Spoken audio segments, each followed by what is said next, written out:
everybody, welcome back to Devils United. We're back with another preview. It's been a while since we've done some sporting content, but what better way than to do the Europa League game as Sporting take on Arsenal, and we've got Luca. Luca, how you doing? I'm good, man. Thanks for inviting me on. It's been a while that we haven't collabed, but I hope you're keeping well. I'm very well, thank you, and glad also that you are keeping well. I am now. Yeah.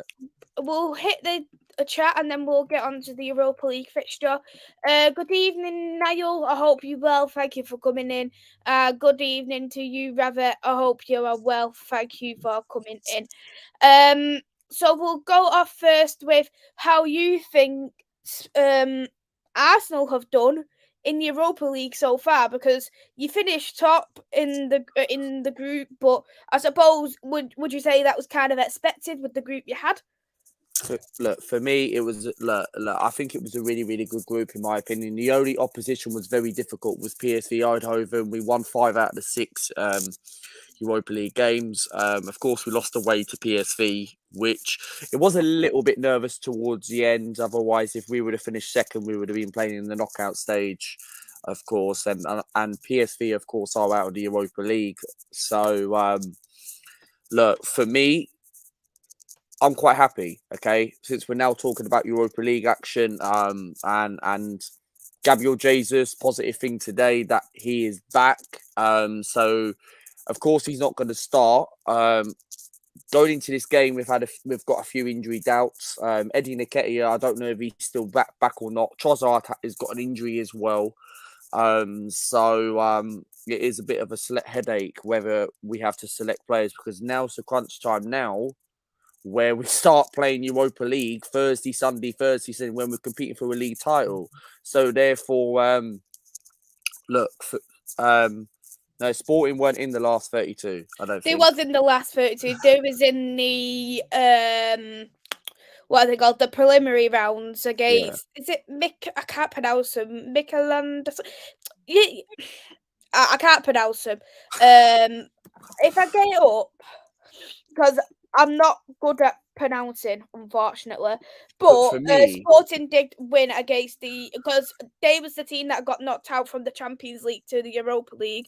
Here's a team that Sporting played against, and away they managed to beat 4-0. FC Midtjylland. Yeah. But for me, I'm looking. Oh my god, I got Sebastian Coates. Well, we're definitely winning this game then.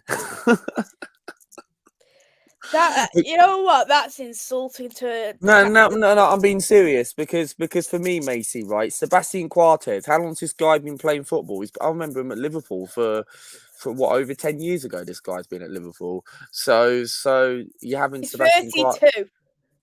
No, not that old then. So he's not far from me. But no, anyway, look, for me, right, it's good that Gabriel Jesus is back, right? But my only issue with Mikel Arteta, and I don't want to get too negative, right, is Arteta starting to rush him back, right? Is he starting to rush him back? Because for me, look, with Eddie Nketiah out potentially could be out for the game. I haven't seen the 25-man squad or what it is, how many players go to the Europa League yet. So travelling to Lisbon. But all I know is the news today, which broke that Jesus is travelling to Lisbon. Maybe get about 10, 15 minutes, of course, run about to get a bit of fitness. I'm surprised whether he'll play a few under-21 games, because Arsenal under 21s, I think they played the other night at Boreham Wood, so Jesus wasn't there. So of course we're going to make quite a few changes. The likes of Smith Rowe's going to come in. Fabio Vieira, look, he knows Sporting Lisbon, so he might put a performance, because he's played it in Sporting Lisbon's ground, so he might put a decent performance. Look, for me, Fabio Vieira has not had the greatest season for Arsenal. I think he needs. Could you also argue he's not played? No, he hasn't, Maisy. But the thing is, it's the last couple of games. I think it was Saturday when we got the late winner against Bournemouth. Like at times he was trying. Like I don't think he wasn't at his best, but there was times where he was pushing forward, trying to thrive the team a little bit forward. But I think, look, Fabio Vieira is going to start this game. I don't know who's going to play in goal. Potentially Matt Turner. I don't see Aaron Ramsdale starting in this game.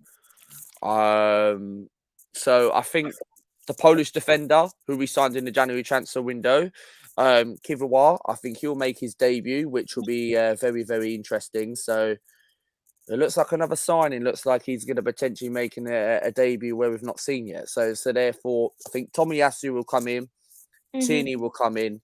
It'd be people like that really, and it'd be interesting who plays up front because would you start Martinelli in a game like this? Like for me, you want to get the job done.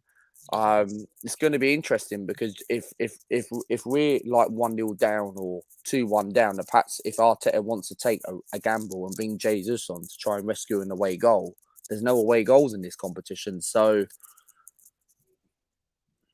But for you, in my opinion, when Sporting play, they're so much better in away games, even though the atmosphere at home is always great. But I think for me is that you can afford to make them couple of rotations.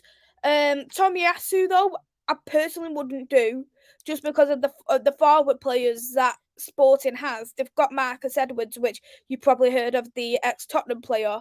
They've also got Pedro Gonzalez, who's one of the top goal scorers in the league. They've got Paulinho as well, where you've seen that if he comes on as a sub, he's an absolute danger man to play.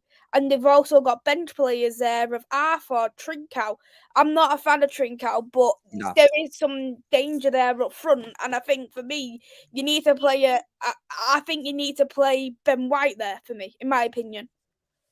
Depends if Mikel Arteta is going to take Ben White seriously because now we're going to find out how Mikel Arteta, now it's the crunch time now, with 2 months to the season finishes, right? 2.5 months into the season finishes.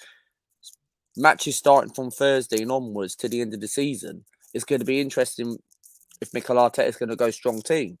He might have the likes of Partey and them lot travelling on the bench, whereas we've got a game on Sunday against Fulham. Like, I wouldn't go too strong, but I have a bit of experience in there. I would have maybe the likes of Partey and that on the bench and Ben White on the bench. Like, I think what we're going to see on Thursday is we're going to see the Tierneys, the Smith Rowes, the Vieiras. We're going to see those type of fringe players coming in against Sporting Lisbon because we played Sporting Lisbon before and we drew 0-0 at the Emirates and then we beat you away 1-0 in the group stage. So it's always a tough place to go to. It's a hostile stadium. Of course, you know about it because you've been to Lisbon before and I've been you to know. Portugal, I've been to Lisbon. Nah, well, fair enough. But obviously Lisbon, of course, is a hostile stadium, and they're going to be up for this game. They've got potentially one of us will make it into a quarterfinal, potentially against Manchester United and Juventus or Roma and Seville. So for me, I look at the Europa League not just about this game in general, but I take it as a backup option because a lot of people feel like give up the Europa League now. And I'm thinking, don't give up the Europa League. Of course, what would I rather win right now? I'd rather win the Premier League than the Europa League. But the thing is, an aim in an elite sport is to be number one, is to win the Premier League and the Europa League. That is the aim for an elite sport, is by winning trophies. So I look at it right now and I'm thinking, look, if we win this, we could potentially face you lot in the quarterfinals. Or even in the finals itself, if both teams manage to and get both of us, for me, should walk this Europa League, and both of us should be in a final, right? So for me, you're going to have more games playing because Manchester United have only got the FA Cup and the Europa League. You're at the title race now, so therefore we're not technically out of the title race. We're still mathematically in it, but we're not. I don't think we can win it. Not by a long shot, but technically, mathematically, we're still in it. Just as well, if you win your 2 games in hand, you'll be 8 points behind us. In it as well. Well, if you win your 2 games in hand, you're 8 points behind us with 12 games to go. Yeah, so we're still mathematically in. Possibly, but has that result on Sunday damaged you, man? Eric Seven Army has Eric Seven Targ has he damaged you on that one? No, no. I think it's just gonna be one of them where we're just gonna bounce back from it. We've got no choice It's but a to bounce possibility. back. It's a possibility, but for me about this game, Sporting Lisbon, the only thing I'm worried about is what Mikel Arteta is going to play up front.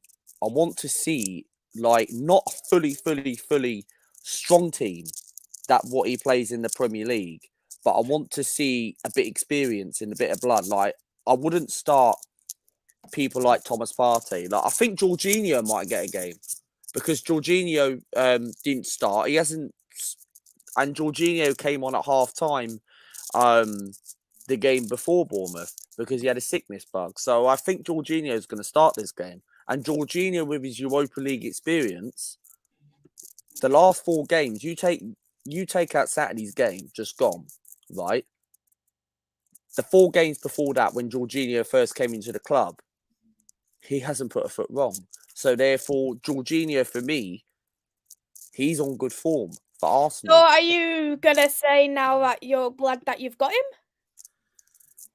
And I don't back him. forget, I think back of him for it. now, innit? So Think of he's it in terms of Jorginho.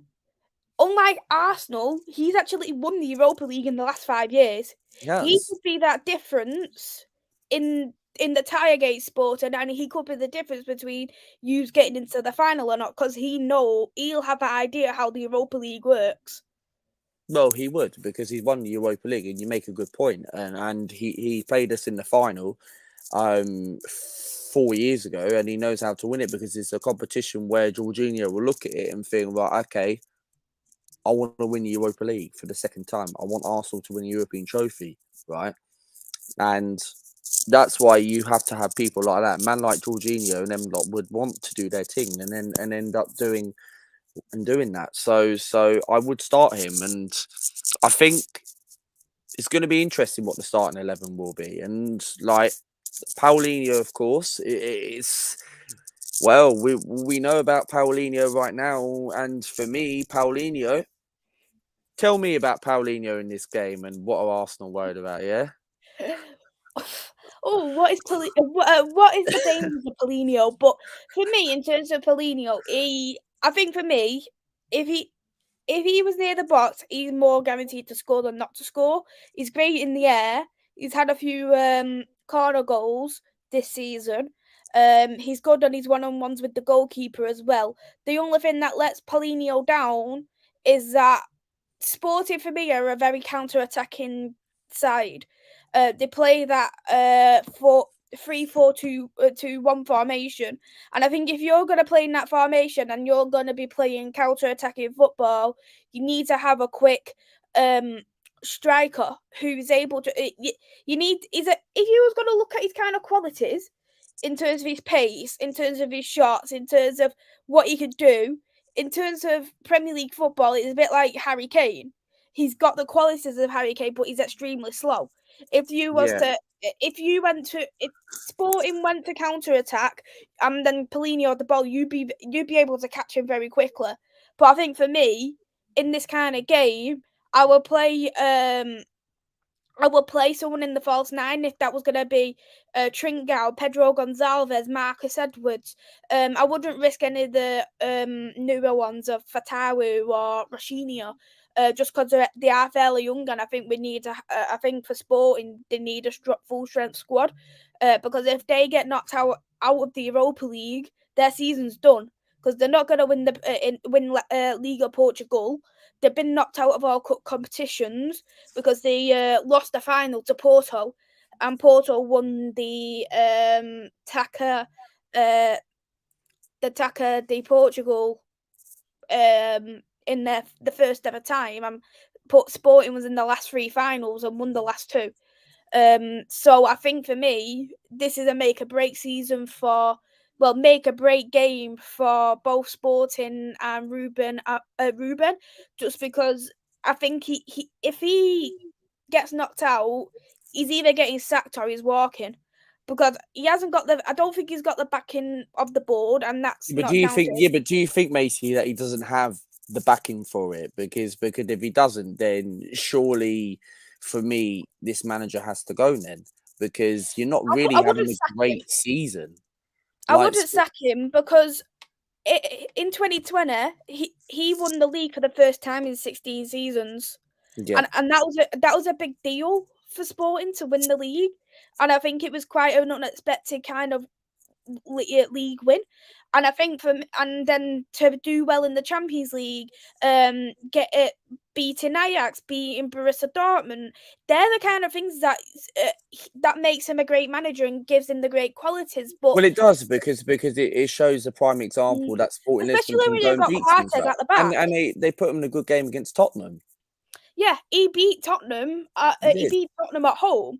The only thing that let him down was the games in Marseille, both Marseille home and away, because he beat Frankfurt at But home. do you feel, and I've got, like, I know it's coming off a little bit of topic, but do you think a type of manager like an Unai Emery style manager would actually suit someone like a Sporting Lisbon? Because he proved it someone Mm. like Villarreal resistance. Got Villarreal as Europa League winners against Manchester United, Champions League semi-finalists, almost knocked Liverpool out. Do you think a type of manager of that experience could do someone like a Sporting Lisbon, for example? Like, you need someone like for me, he might not suit the style of play, might not want to come. Would Jose Mourinho go to someone like that for assistance? No, Because people, he's already managed Porto and he was assistant manager at Benfica. There's no way that he would ever go to Sporting, and I think Sporting, the players they've got it's a back three specialist team. So if you was to get another manager at Sporting, you're gonna need a back three specialist, and not every single manager can work so well in the back three. You know that Conte's brilliant at it. You know Ruben's quality at it. You know Diego Simeone can play in the back three as well, and you need the kind of managers who's able to adapt to the back three, who is able to play the back three week in week out. If you went and brought Unai Emery, who hasn't got the specialist in the back three, and when he has used the back three, it's not been brilliant for me. Or if you brought in Jose Mourinho, who doesn't like to adapt Jose's tactics on none, but I if you don't could think think of a it's going to manager, benefit the team. say if you wanted to get rid of your manager, and you just said a prime example, you don't want to get rid of your manager, which manager would you actually go for? I'd probably have to go for another. Mancini? I'd have to go for probably. I wouldn't go for a big name manager because Ruben wasn't a big name manager before we did come to Sporting. I think I would probably try and get someone. The Braga manager looks very good. I'd probably say he could be a good Wow. shout. Another one I'd take Santa Clara's manager, just because I think he's a very good manager as well. But this is what the problem is with Sporting, and not just Sporting. It's the entire Portuguese league, is that it's so very low budgeted. Yeah. Without Champions League football, you have hardly got anything in the transfer window, and Ruben only had 10 million in January to spend 10 million. 10. That's nothing. That's nothing. That's nothing. And if he was to lose his Champions League spot, he's only got 25 million to spend in the summer. Well, that's the thing. And the thing is, what's 25 million to Ruben when you've sold your best player in Nunes for 50 million? You've sold Bruno Fernandes for over 60 million. You've sold Paulinho for 15 million. You sold Pedro Porro is going to be going for 40 million in the summer because at the moment he's on loan to Tottenham. And they got a £5 million a loan clause fee at the moment. So I look at them kind of deals and think, why is that not being invested straight back into transfers? Yeah, but that's the thing, because if Sporting Lisbon have got like a bit of a lower budget like that, right, then something's got to be done. You cannot have that situation every single time, because, like, in fact, what is Sporting Lisbon's? Have they ever won a European trophy? Sporting Lisbon? No. No. But Sporting Lisbon for me is a massive club. Like, of course, you're not the first biggest club in Portugal, but however, you should be competing at least minimum, getting like, because look at Benfica, right? They're playing tonight in the Champions League, right? And they got to the quarterfinals of the Champions League last season, right? With Darwin Núñez in the team. And then they end up getting potentially a quarter-final again. So surely Sporting Lisbon need to be... Look, okay, Sporting Lisbon are not a big Portugal club compared to Benfica just yet, because Benfica have been into European and they've won a European trophy. But however, Sporting Lisbon, I'll probably say, but prime example should be like the third biggest Portuguese club. Yeah. Right? Remember, Benfica and Porto are going to be biggest based on European Cups. But I just feel like Sporting need to be up there and start competing. But if you're going to have a lower budget, like you just said, you ain't going anywhere. And that's something where I do think, because don't get me wrong, I don't mind Sporting Lisbon as a football club. And for me, I just feel like Sporting, for me, they need to start getting back to where they want to be, because you should be competing. Like, okay, you're not going to win the Champions League. We know that as a fact, and it's never going to happen. But however, you should at least try and get to the last 16 or the quarterfinals of the Champions League. That's something where I do see progress in this Lisbon side. But think about it. Cristiano Ronaldo started his career right here. Would Cristiano Ronaldo wanted to come back to Sporting Lisbon? No, of course not. He's finishing his career where he is now. So therefore, he will be retired by then. So maybe Ronaldo might take the Sporting Lisbon job in the next, when he retires in 2 or 3 years' time. So maybe that's something where, and he might put a bit of money. Like, here's a question: would you want Cristiano Ronaldo any involvement of, like, because you know him at Manchester United, you got rid of him this season, and now you guys are a complete different team. I know you had that blip on Sunday, but Sporting Lisbon, if you have Cristiano Ronaldo around Sporting Lisbon, would you want him involved anything, or do you feel he'll cause a corruption? It's good how you did mention that, because in terms of sporting, in terms of sporting, the board and the owners wanted Cristiano Ronaldo in January and in the summer, whereas with Ruben, the manager, he didn't want him, and he had they both had a massive row, the board, the owners, and Ruben, because he didn't want him, and Ruben won it in the end because Ronaldo didn't come, because he said Ronaldo's not going to benefit the team. Which personally for me, he's not gonna benefit the team. If Paulinho, his kind of play doesn't suit Sporting as a starting 11 team, how will Cristiano Ronaldo? How would Sporting be able to afford Cristiano Ronaldo's wages? They couldn't. Otherwise, I think there would be a massive But couldn't amount of debt. Cristiano Ronaldo not be able to take a wage cut? Because we He know wouldn't. Ronaldo ain't going to do that, because Ronaldo is Ronaldo. So He therefore, we wouldn't know take a wage cut though, and that just shows because he went to Saudi Arabia. that's very true. That is very true.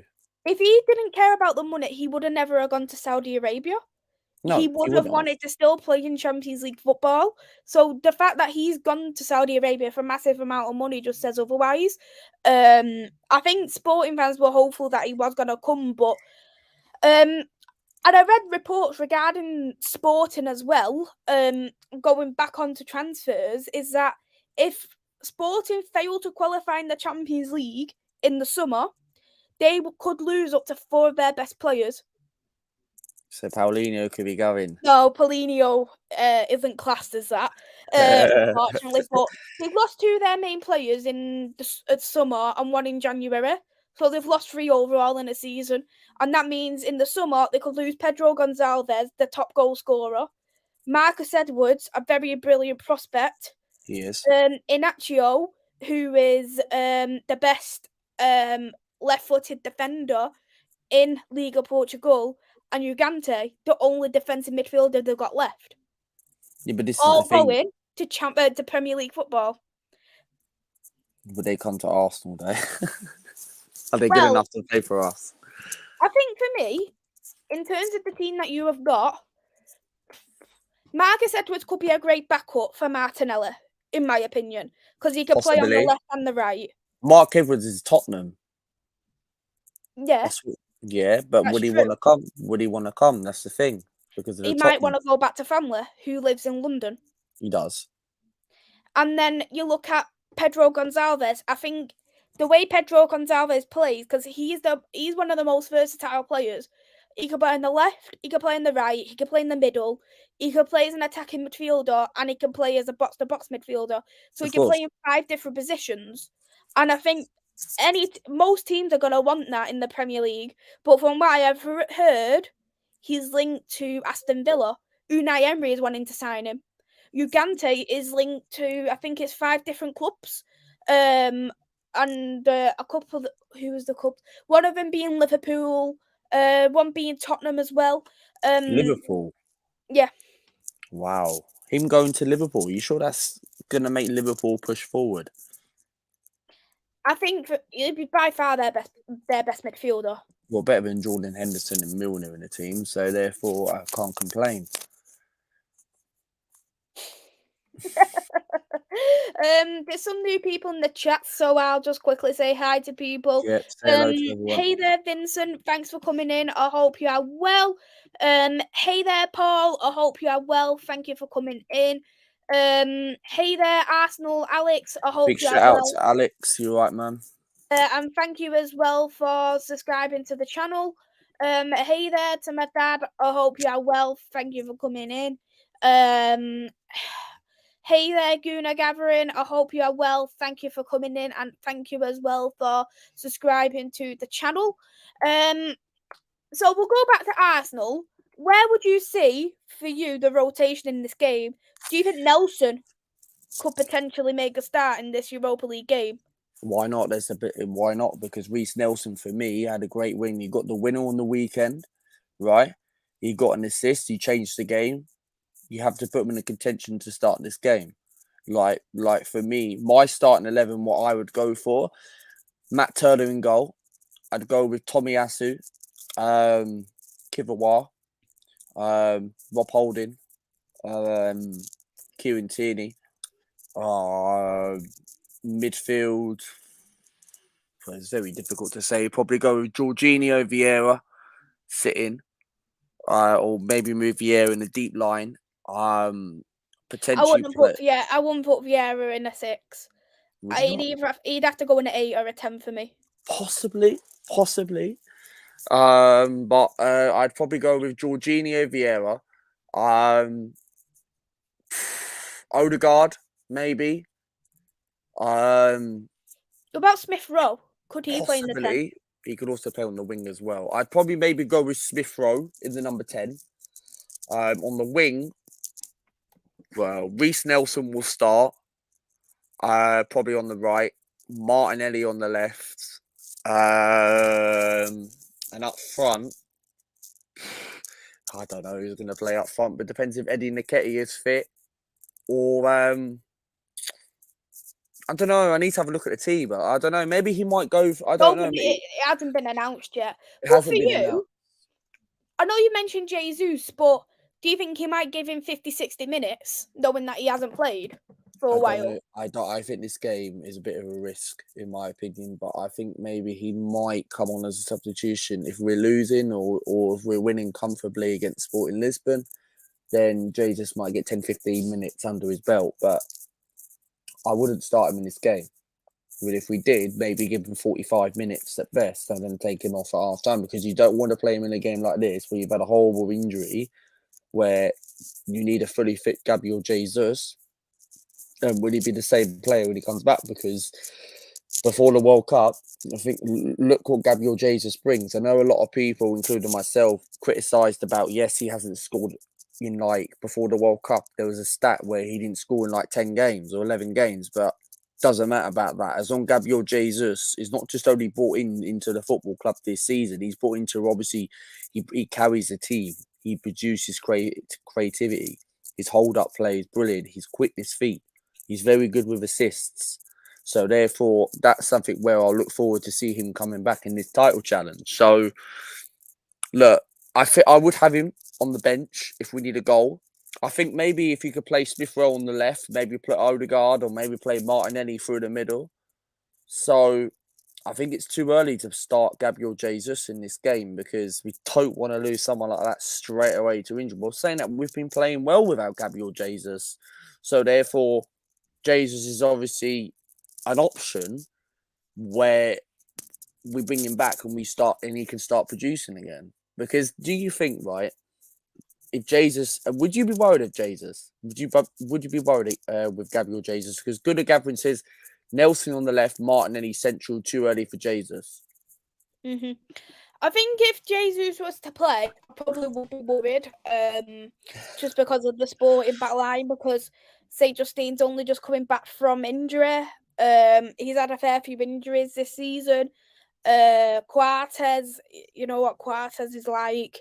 No point going into that, but the best centre back is Inacio without a doubt. So I think if Jesus was to play in the middle as he would do, I think it would cause massive amounts of disruption. But if he was to play on the wing on Inacio's half, I wouldn't be as concerned. Possibility. Like, who do you think's more likely to go through in this? I've got to say Arsenal, in my opinion. I'd probably agree. I'd say Arsenal would be the one who probably will go through, but I'd be backing Sporting, of course, for the two We've fixtures. been out in this I just position think. before. We've been out against Olympiacos. So Mhm. The thing is that if we had the same squad as last season Sporting, I think it would be a completely different game, to be honest. But I've got some insights here of the game coming ahead. I think they're quite interesting facts, and I thought it would be good to show. yeah, Um, so, this game, what's going to be happening um, Thursday, this will be the fifth meeting between Arsenal and Sporting in a European competition, with Arsenal yet to concede or lose in the previous four. So you've got 100%. You've got a 100% record well, with Paulinho needs to get his Sporting as shooting well. boots on the weekend or on Thursday. If Paulinho needs to do that, because if that record represents that, Paulinho needs to step up on Thursday. Mhm.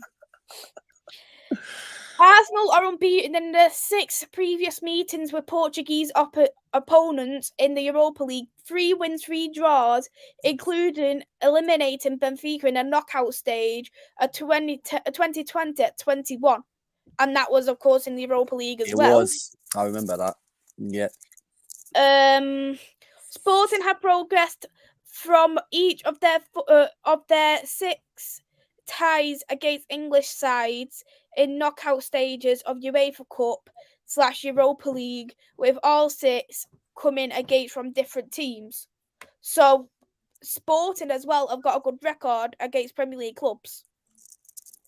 And another one, Arsenal have kept a clean sheet in the last 4 of their 5 games in the UEFA Europa League, although each of the last 5 goals they have conceded have come in away games. Well, What do one you of think them was. about that stat? Well, for me, the stat, when I look at that right now, starting on that number 2, we've got a very good record in 6 previous meetings. That Benfica game gave us a bit of a tough group. Like, for me, we almost went out of that game, and Aubameyang rescued us in when Aubameyang was fresh at the time. And like, for me, can you get that stat back up quickly? If that's all Which right? stat do you want? The stat what we was talking Yeah, about? is that all right? Yeah, no problem at all. Yeah. I have one more stat as well, so I'll get that as well whilst I'm at it. One moment.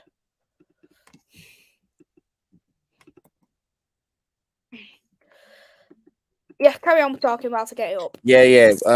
Big up, Vincent in the chat. Welcome to the chat. I hope you're good, Ravi and Martin and everyone else. Look. When I look at that stat, right, the thing is, with the away goals conceded, right, we obviously conceded against PSV Eindhoven, of course, and we were very poor in that game. And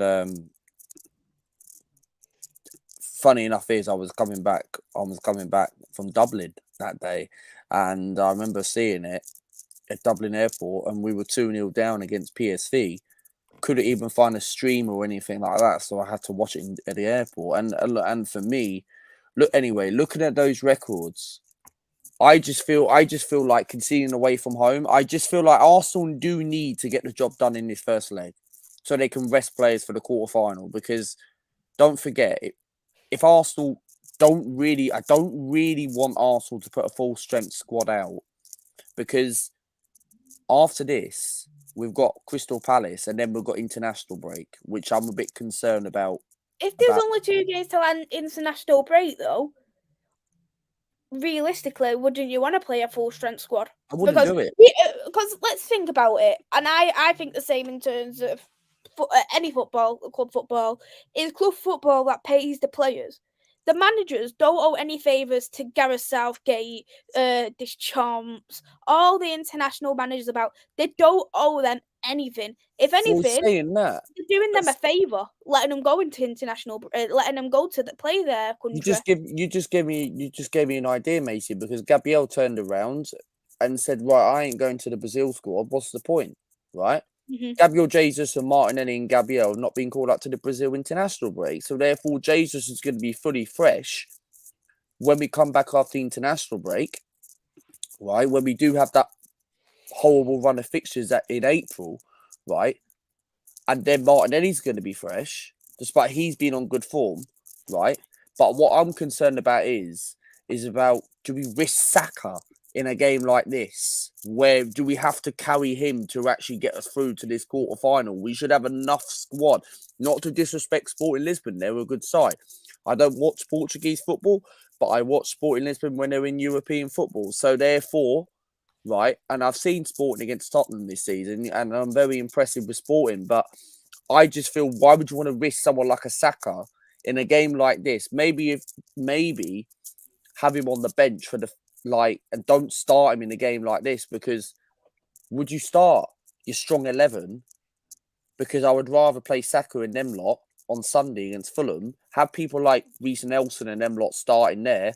They should be getting the job done, because for me, I'm not going to slag Reece Nelson if that's what people are thinking. Reece Nelson was fantastic on the weekend, but that's why people like him have to start on Thursday, because I want to see him stepping up. It's no good, obviously, yes, coming off the bench, getting assists, getting a goal. Ben White came off the bench and got a goal. He changed the game. So does that have him a congestion for him to start? Because he didn't fully start the whole 90 minutes.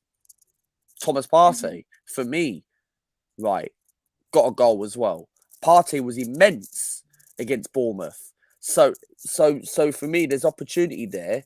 Whereas, which team selection that you're going to start? But I think Martin, I agree with Martin here as well. I hope you're well, Martin. Good to see you. It's been a while. Arsenal need to start resting players to stop the drop in performances. I don't think the Europa should be seen as a priority for you at this point. Too much to lose in the league. But you can say that, Martin, because there's plenty of fish in the sea, but fish to fry. Because therefore, Mikel Arteta didn't take the FA Cup and the Carabao Cup seriously, right? If we were sitting in that Carabao Cup, we probably would have been favourites to win the Carabao Cup. I'm not saying. I must be honest, though. I think for me, to win the league and to play week in, week out on a Thursday is a very difficult task to do. I think all the times Man United has played far in the Europa League, we've struggled at time to time in the league. Because it happened during the COVID season, which that was understandable. But it also happened as well when we won the Europa League in 2017. There was them dips in performances there. But this is the thing. This is what I'm concerned about, and this is why I'm not fully convinced. Look, I think we've got a great chance of winning the league, right? Coming off topic I know this is about the Europa League, but coming off topic quick, base, is we've got that horrible run in April where we've got to go to Anfield, we've got to go to the Etihad. We haven't beaten these type of teams for like 10 years. So therefore, in the Premier League, we've got to go to Newcastle, we've got to go to West Ham. We've got to play we've still got to play Chelsea at home. Chelsea are shit. So therefore, we've got to go to teams like that, right? Whereas you have the Europa League, because that run in April, right? Then you're going to have a quarter-final in between. What if we get drawn against a Manchester United resistance? Do you actually sacrifice and just take that out and actually go for the league? Because that's what I'm worried about. And you make a very good point, because we've seen this in COVID seasons, right? And it's a very, very risk bank, because the thing with Arsenal, yes, they might have brought in 3 players in the January transfer window to bolster their squad, but their squad is not fully squad depth. And that's something where we're looking at targets in the summer. Like, I'm hearing that Victor Osimhen's been mentioned. I'm hearing Declan Rice is mentioned. These type of players will not come to Arsenal if you win the league, right? And therefore, whether you don't win the league, you might be able to get one of them, or might not even get any of them in the when you win the Champions League. So I therefore, think they want to see. Osimhen's too dear though for any club. Really, He's I think 130 mil. yeah, and that's something where I think Manchester United's the type. If you lot get taken over by Qatar owners, if anyone matches the money what the Glazers want, then the £6 billion, then Osmian will definitely come to Manchester United because clubs like Napoli are offering ridiculous money, right? Napoli will probably end up winning the Champions League, maybe. So therefore, look, going back to Arsenal, am I convinced of winning the league? I think we've got a great chance. The way we've been the better team this season, Man City have been inconsistent. We still got to go to Man City. There's 12 games to go, right? We've got the likes of Fulham, Palace, and all them lot next, right? And Leeds, and then we have to go to Anfield. The only issue I'm worried about with this is not just only the Europa League, is the international break I'm more concerned about. This is why I get a little bit negative with my football club, because the international break is something where Saka wants to go to England. If I was Gareth Southgate, you don't need to call Saka for it because it's only qualifiers. England will have enough quality. Rashford will be going to the international break, right? Manchester United are kind of in the mix of a title race, but they're not up there with Arsenal yet. So therefore, Manchester United fans probably wouldn't mind having Marcus Rashford going to the international break. It's people like Saka. I think we would mind if he played international football. We don't want him to be injured. Well, yeah, exactly. But therefore, I don't want Saka to get injured because he's been carrying us this season. So therefore, the only positive thing about the international break is that the likes of Martinelli and the Brazilians haven't gone to the international break, which is great. But Saka, for me, and Partey should be the main two that should not be going to the international break. That is something where I would be looking at England thinking, oh, look, of course it's up to Saka. He wants to play, right? But I'm looking and thinking the international break's in a couple of weeks, right? I'd be looking at Southgate thinking, look, you're going to get through. You're going to win your 10 games. You're going to be top of the group, be in the Euros next year. England qualify every single year. Just don't win trophies. But I'd be looking at thinking, I'll be going to Mikel Arteta, look, come on, man. You competed for a title here. Best chance to win it in years, right? Haven't won it in 20 years. So for me, if I was Gareth Southgate, you should not be calling Saka because you've got Phil Foden, who's doing very well at the moment for Manchester City. You've got Jack Greenish, right, who's on good form. You need people like that would want to get into the England. Marcus Rashford is brilliant at the moment, so there's no need to have Saka starting for England. But yeah. And we'll go on to the final one, which I think is a good one. Marcus Edwards, Paulinho, and Arthur all scored against Tottenham Hotspur in the Champions League early this season. If any of them score against Arsenal, they'll become only the second player to score against both Arsenal and Spurs in a single European campaign after Youssef El Arabi for Olympiacos in 2019-2020 season. Wow, that's mad. It is mad, I must be honest. Hey there, Liam. Thank you for coming in. I hope you are well. Looks like I'm in charge then. In charge. All right. Big up, Liam. Welcome to the chat. How are you? You're great. Macy's frozen. Oh, I'm still frozen, am I? You can hear me? Hello? You lagged a little bit. Oh, okay. So we'll go on to the questions. First question from Raver. Thoughts on both teams' squad depth? Do you want to go into Arsenal squad depth first? Look for me, with Arsenal squad depth, right? Look, we've added.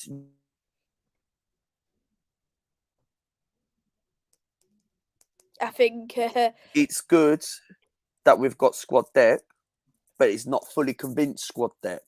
We need more, and this is why when we get Champions League football, whether we don't win the league or not, we need to add big targets, and we need to add people like Declan Rice, because for me, we need to add more squad depth into the league. If we win the league this season, right, then my next objective is you have to go for the Champions League.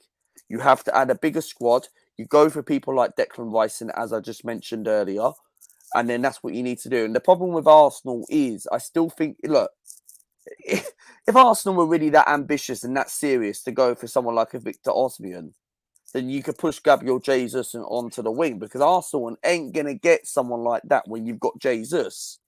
So therefore, I wouldn't be that fussed. I do think we need a striker, but I wouldn't be fussed if we don't get Victor Osimhen.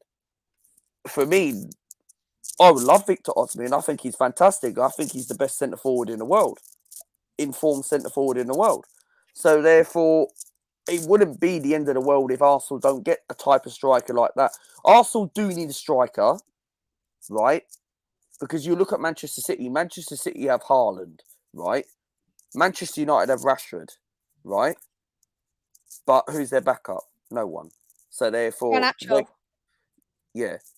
Weghorst, who's bang average. Weghorst plays as a striker. Rashford's a winger. But he's bang average. The only thing good about Weghorst this season is hold-up play. But he doesn't score goals. That's what he's there for. He's not there for the goals. We've got Rashford, we've got Sancho, we've got Anthony, we've got But United needs the next level to compete. You need someone like a Victor Osimhen. You need someone like a I Sandro agree. Martinez. We need a striker. If you want to win the league, right, and get those type of players, you ain't going to get those type of players with the Glazers in charge. That's why if you get the Qatar owners or Jim Radcliffe comes into the football club, you will be able to attract people like that. But getting back to your squad depth, what I'm saying, the thing with Arsenal is, and I'll quickly briefly say it, is that we don't have squad depth compared to Manchester City, right? So that's something where we need to address in the summer, whether we do win the league or if we don't win the league or not. Because in the Champions League, how many times do we get knocked out on the knockout stage? When's the last time we got to the quarterfinals of the Champions League? 2010. We're in 2023. Things have changed. So therefore, Arsenal do need a bigger squad depth next season. And that's something where I want Mikel Arteta to do. And I think Arteta is doing a fantastic job at the moment, right? But however, we need to add more squad depth in squad depth. But there you go, man. So okay. For me, in terms of Sporting, they've still got a few players injured, but there's some players who's coming back. I think the squad depth in terms of the midfield is pretty poor. They've lost Paulinho and lost Nunes and replaced them with Marita, who initially should have been squad depth, but I think he's come into a great starting 11 player. And they replaced both players with Alessandro Potolos, who is only 18 who's that? Alexander Potolos. Who's that? A Greek player. It would be, wouldn't it? Arsenal have had Greek players. Socrates. Mafropanos. I think every single defender has been injured this season of Sporting's. That's not even a joke. Yeah. And I think if there ends up being 2 injuries into the centre backs now, I think Sporting's screwed. If there's 2, because Neto's out for the rest of the season. St. Justine's in and out in terms of injuries. Quartes has picked up a few injuries. It's only really been Roos and Inacio who's really been the consistent centre backs in terms of playing, but Roos has been playing sometimes in the wing back position. But they have signed Ivorian player, a centre back, Diarmand. He's been playing all right, but he's only played 2 games, so it's just a wait and see. I think got good squad depth up top, so I think it's the midfield and the defence what really lets down. I think Bellerin's shocking, and I think Luca can vouch with Bellerin, to be honest. What, Hector Bellerin, Zuzuland? Hector Bellerin. Yeah. Mate, yeah. Bellerin, mate. You guys having Hector Bellerin, mate. I wanted this guy out of Arsenal Football Club for a very long time. Thank good ribbons that Mikel Arteta finally got rid of him, because I thought it was Arteta's favourite wannabe that he wanted to keep him. So I thought it was wannabe Bellerin. So, look, Bellerin for me, when he first was at Arsenal, that game when we were in the Champions League, right? 2015-16 season, we played Bayern Munich, Douglas Costa against Hector Bellerin. Bellerin, for me, right, had his game of his life against Bayern Munich in 2015. People were talking about Hector Bellerin was the next world-class right back. And then his injury went downhill in 2019. So therefore, that's why Bellerin, we got rid of him. And I'm happy that Bellerin went. Respect him, right? He was one of our longest serving players at the football club. But however, Sporting Lisbon, good ribbons, you can have Hector Bellerin at Arsenal Football Club. Is that how you treat your long-serving players like this?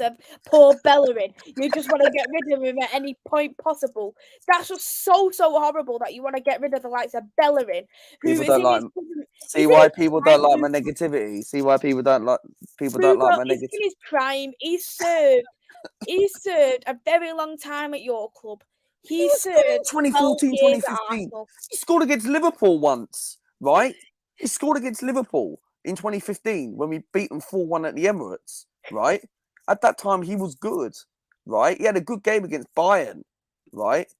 But however, his injury when we played Chelsea in Sarri's first season and Emery's first season, in 2018-19 season, his injury went downhill. You know what I mean? Ever since Hector Bellerin had his long hair and end up cutting his hair, mate, he's not been the same player since he cut his hair off. So what do you expect? So well, can I just say this? Bellerin is only 7 more goals away to matching his same amount of Premier League goals, and he's only made 4 appearances at Sporting. Really? Yeah, he's already scored. He's not going to get 7 goals. Maybe 2 if you're lucky. He's already scored 1, so... was it an important, crucial goal, or was it just a consolation goal, or was it just a goal where...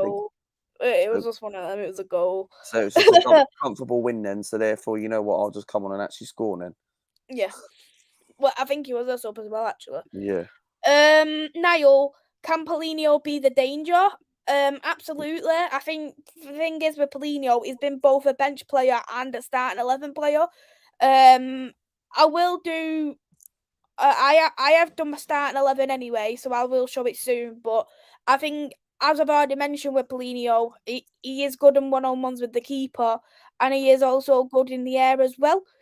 So if you was to have a corner if we was to have a corner, for instance, I think he would be very damaging depending on who is marking Paulinho. My dad has a question for you, Luca. Who's been the best Arsenal player up to now? Thank you very much, Rob, for the kind words. For me, the best player for Arsenal right now, Martinelli, of course. Martinelli. Of course, obviously, Martinelli scoring that winner against Leicester. Martinelli, for me, doing those kind words. Obviously, I'm not going to name it, so therefore people know what I mean by that. So therefore, Martinelli has to be. He has to be. He scored the winner against Leicester, right?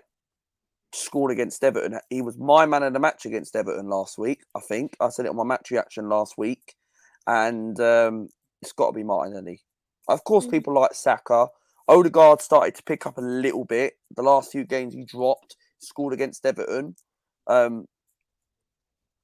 He was not bad against Bournemouth. So you've got to say Martinelli for me. Martinelli. Martinelli, I think he is a very humble player. I do really like Martinelli, but I think, I like Odegaard the best from Arsenal, as I've always made my feelings known for you. Don't get me wrong, Martin Odegaard's been brilliant. When we first signed him back, I wasn't convinced. But therefore, Martin Odegaard has done fantastic this season. There's been games and little patches where he does go missing at times, where it matters and some doesn't matter. But therefore, Odegaard's been absolutely fantastic for Arsenal. Okay, the way Mikel Arteta has actually believed in him and actually showed that philosophy and that connection around the club, he's actually got Martin Odegaard, a very good player. And I've got a question to ask before you carry on with your comments. Yeah. How much do you reckon Martin Odegaard's worth in this transfer market right now and his value? Because I already know what I'm going to say. 70 mil. Sounds about right. I would have said 60 mil, but 60, 70 mil at best. No, I would say at best. I think you could get up to 80 mil, 85. 85? It's a bit overpriced. I don't think so. I think he's brilliant. Yeah, I think he's class. Especially he's brilliant for Norway. because he has a world-class striker up front next to him. So that provides the assists. But you've got Jesus there when he does We have, play. and we've got Trossard now to add quality on the deck. I just feel Arsenal need to get a right-hand side player as well in the summer.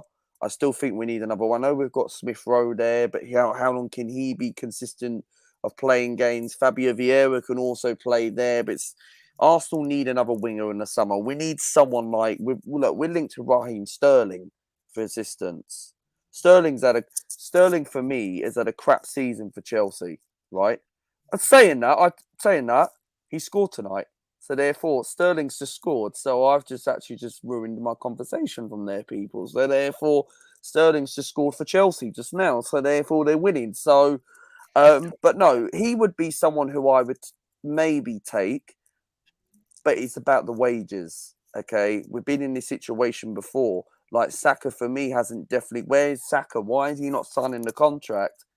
Rumours that he is going to sign the contract, but it's not. Maybe he's waiting for Arsenal to win the league.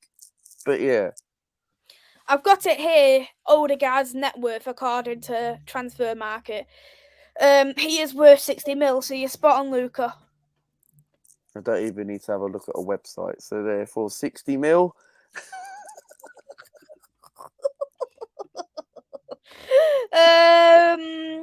Question from Rather. Thoughts, Mays, on Sporting going all the way if they could beat Arsenal?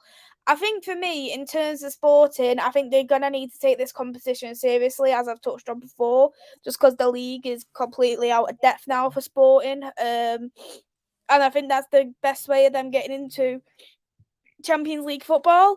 But the problem is that, say, for example, Man United beat Real Betis, there's still strong teams there in the Europa League. You'll win that comfortably.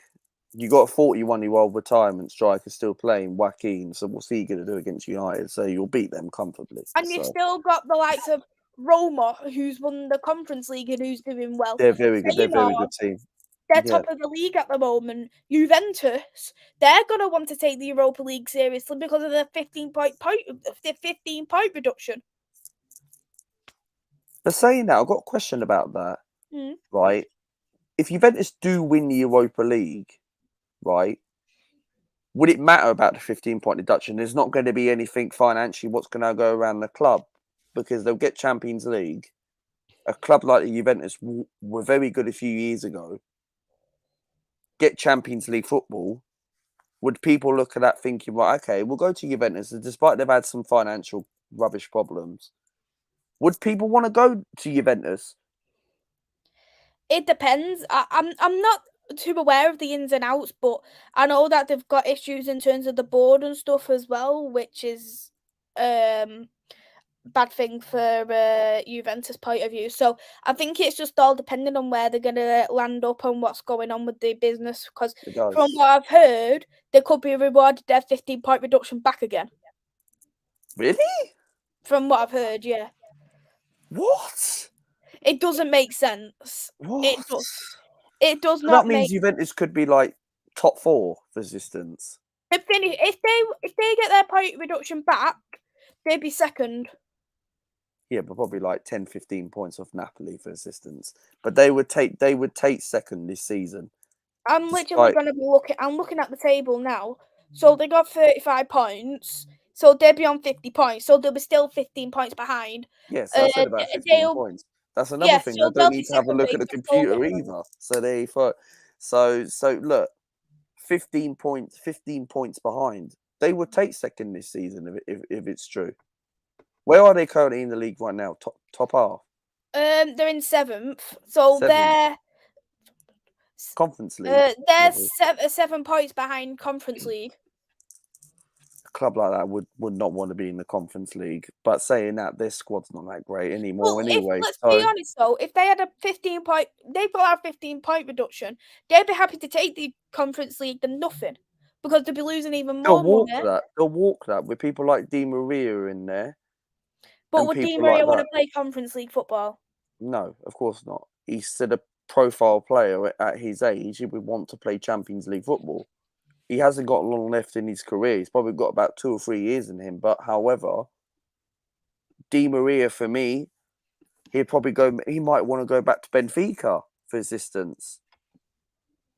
He might want to go back to PSG. You don't know. Question from Martin. Are you still happy with Arsenal's ownership? Things seem to be quiet now. You are doing well. Oh, Martin, why do you have to ask me this? The amount of brief I got on my chat on the weekend about that. Right. For me, look, you know my opinions with the ownership people, right? Look, Mikel Arteta is doing very well at the moment. If he wins the league, right, for me, I would be Mikel Arteta in, right? Even if he's doing a fantastic job. With the ownership, this isn't Mikel Arteta's fault, right? I blame Edu, Richard Garlick, and the ownership. The Cronkies, right, have backed Mikel Arteta now in the past couple of transfer windows, right? We've had a very good summer transfer window. We brought William Saliba back, right? That is a prime example that's took us as far as this in our title challenge, right? And we're still in a title challenge at the moment, 5 points clear. The thing is, what really baffles me is to prove to me, right, look, over the years, yes, Stan Kroenke has backed Mikel Arteta over the years. He's backed and we've spent 400 million, right, to put us into a title challenge. That is a lot of money, right? But I'm looking at it right now. I'm not Edu's biggest fan because, yes, sometimes he's done good things, but it's stuff like the Moise Caicedo situation. That's why, yes, Jorginho for me has done very well, but he ain't the answer to replace Thomas Partey. He's there for a short-term deal. Hence why we're looking at people like Declan Rice in the summer transfer window. And that's someone who I would take when we do get Champions League football for the first time in 7 years. So that's something where this is the problem with the ownership. The ownership for me, look, at this moment right now, you are right, Martin. They are doing very well at the moment. They've put us into. We're going forward as a football club. We're doing very well. But what the thing is to prove to me, right, that will shut my negativity up at the end of the season. You've got 12 games left. You have to win the league this season. I know we still have to go to Anfield. I know we have to go to the Etihad where we don't win and we get slapped every single season. And we can still win the league, right, if we lose 2 of them. Because you can win if Arsenal win 10 games out of 12, you win the league by 2 points. So for me, to prove to me, you have to win the league this season. So Richard Garlick, what does Richard Garlick actually do at Arsenal? He doesn't do anything, Ravi. He doesn't do anything. Did you watch Arsenal's All or Nothing? Right, on YouTube, yeah. It was on YouTube. The thing is, Edu, he looked like he was looking at squad depth in the actual All or Nothings. Like he was looking at 3 players per position. Well, he was, and he was looking at that. But for me, my priority is that with Edu, my issue with Edu, like I said in the January transfer window, right, I'll shut myself up until he proves me wrong, and he's proven me wrong a little bit so far. Look, I wasn't convinced on Jorginho. I wasn't happy. We needed someone like a Moise Caicedo, right?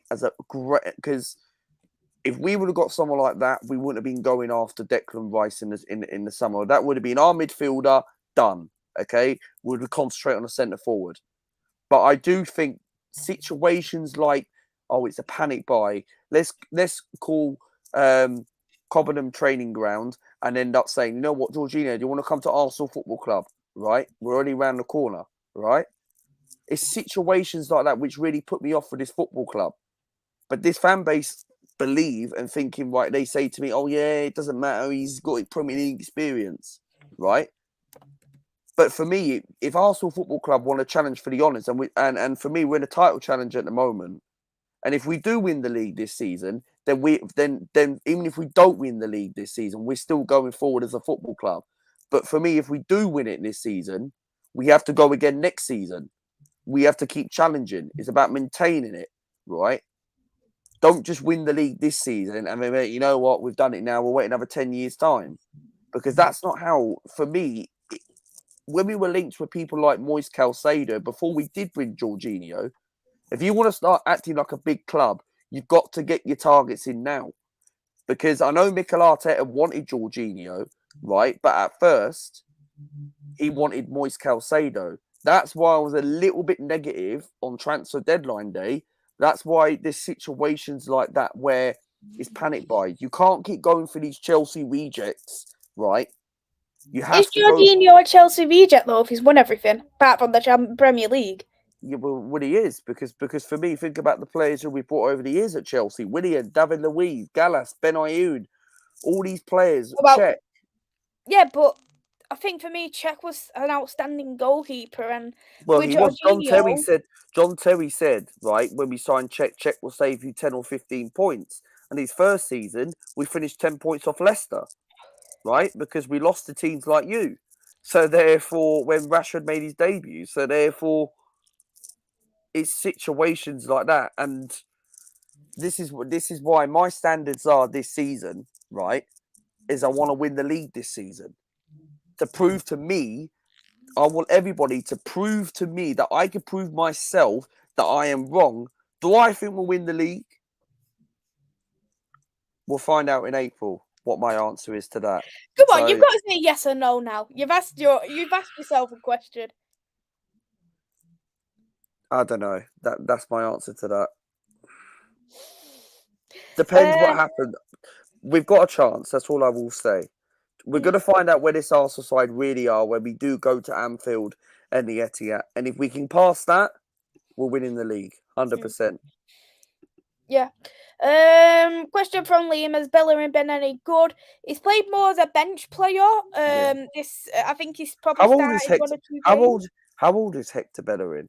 27. Hey, even I'm older than him. Yeah.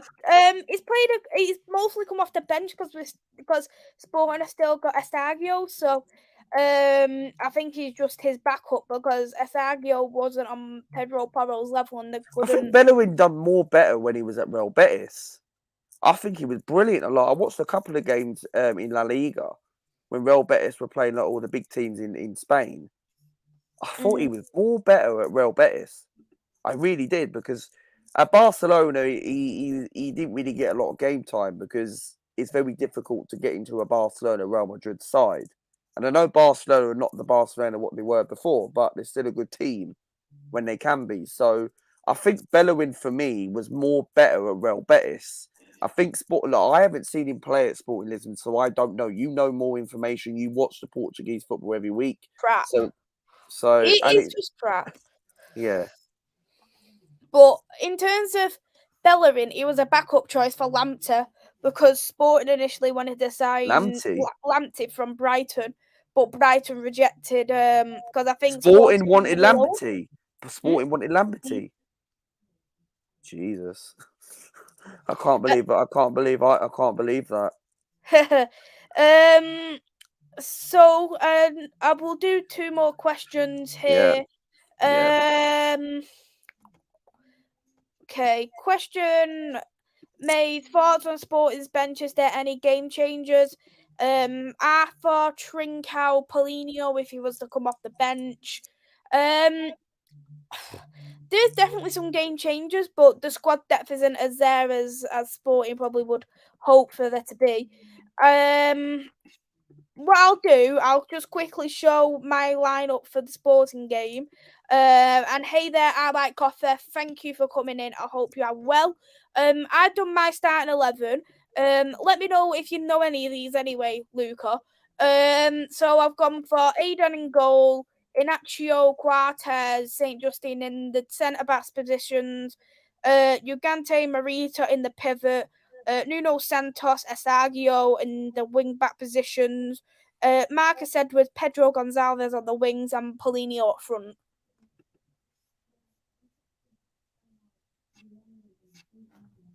From Martinelli is not in the chat. I like coffee. No way. If he was, I'd be asking questions. Look, for me, right, there's only 3 players I know. Sebastian Quartes, the Liverpool reject.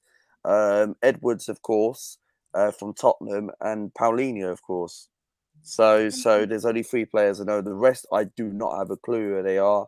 So if anyone wants to give me information about that, let me know on that one, and that's something where I should know. Would you say not knowing these players is more of a good thing or a bad thing, though?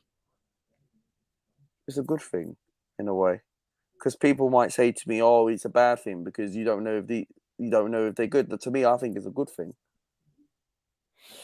I think for me, it's more of a bad thing because they could take you by surprise.